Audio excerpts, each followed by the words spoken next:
Du 29 juin au 22 août, la Cité verte d'Ajetmo accueillera comme depuis 15 ans de jeunes basketteurs venus rejoindre les FFBC. Des camps de basket créés par Frédéric Fautous, figure emblématique du basket français qui rejoindra l'Asvel de Tony Parker à la saison prochaine, et par son acolyte Olivier Coustal. On savait avec Olivier la formule qu'on voulait donner. Voilà. Donc il nous fallait un cadre où il y ait des terrains de basket, où il y ait des terrains en herbe autour, où les jeunes pouvaient s'exprimer. Je n'ai pas cherché très longtemps puisque je suis natif d'un village à 2 km d'ici, Orsarieux. Donc pour moi c'était plus qu'une évidence que de rester dans mon fief. Et maintenant, voilà, 15 ans après, c'est devenu une grosse machine. Toujours une aventure humaine, mais avec, on va dire, un peu plus stressante, puisqu'il y a beaucoup plus de monde, c'est-à-dire 1300 enfants par été qu'on fait venir à la Cité verte à Agelmau. Mais la passion est toujours là et on a toujours autant de plaisir à recevoir tout ce petit monde. Les stages sont réservés à tous les âges et à tous les niveaux et mêlent de nombreuses activités à celles du basketball durant une semaine. C'est du lundi matin jusqu'au samedi après-midi. Ils font beaucoup de basket. Alors nous, on a coupé les journées en plusieurs demi-journées. Donc le matin, ils font 1h30 de basket plus 1h15 d'une autre activité sportive. Ils vont déjeuner, ils reviennent à 14h pour refaire 1h30 de basket et 1h30 d'une autre activité.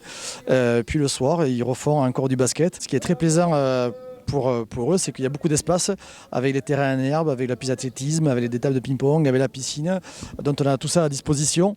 En fait, ces enfants peuvent oublier un petit peu les écrans qu'ils ont toute l'année dans leurs mains et devant leurs yeux et faire du sport pendant 8 jours.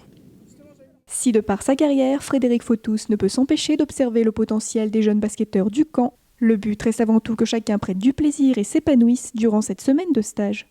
C'est un peu plus fort que moi, bien sûr, je lorgne toujours. Voir si le petit phénomène des années futures qui vient.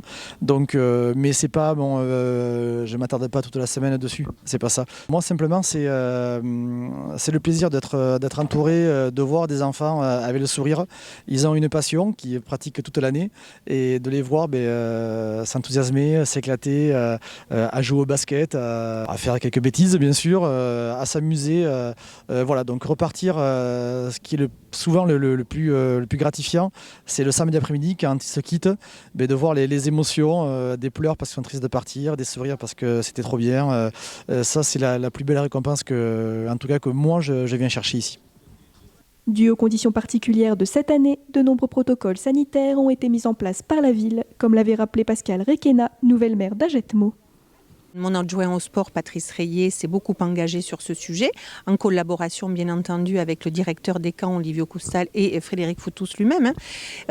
Maintenant, tout le personnel est mobilisé, notre directrice aussi s'est mobilisée, l'ensemble du personnel est mobilisé, les protocoles sont réalisés, ont été éprouvés. Maintenant, il faut vraiment s'assurer de leur bonne mise en œuvre et c'est au quotidien que tout le monde doit être fortement responsabilisé. Je préfère avoir un gros travail de préparation, un gros travail sanitaire et mettre des mesures strictes en place plutôt que de n'avoir aucun stagiaire sur la Cité verte cet été.